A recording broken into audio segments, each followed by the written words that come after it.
Hi, I'm Apurva Raut. So I'm CTO at RRP Electronics Limited. I guess whoever is into STEM in science and technology, women should continue doing that.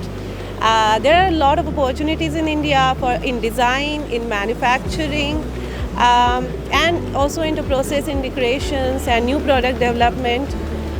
So I feel they should continue doing what they like, even if they like something very extreme in technology. They should continue doing that because that's going to help them. That's going to build their confidence, and always be vocal about how you feel about something.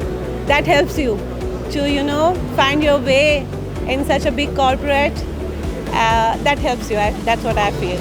When I was in engineering, so almost everyone from my batch went to softwares, and there were like very little interest in hardware because it takes time. So I guess I'll always advise to the new generation to have a patience.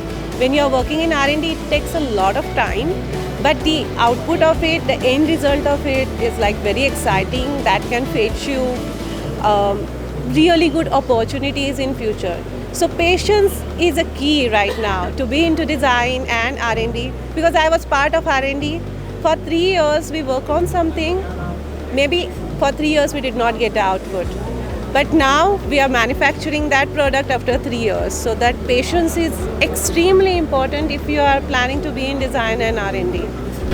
I guess it's extremely helpful right now because we recently we stepped into a semiconductor manufacturing.